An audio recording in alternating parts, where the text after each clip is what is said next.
ఈ దృఢ అదృఢ రాజ్యాంగం అంటే ఏంటి? Blend with rigidity and flexibility అంటున్నారు.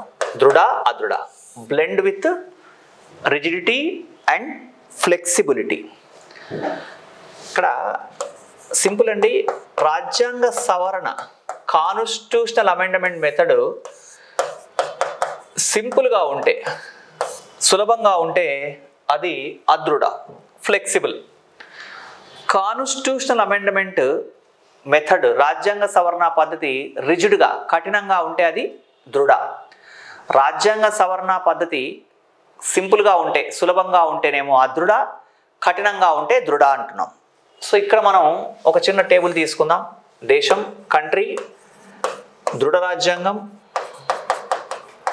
రెండు రాజ్యాంగాలు కాబట్టి అట్లా రాసేసాను. దేశం, దృఢ రాజ్యాంగం, అదృఢ రాజ్యాంగం.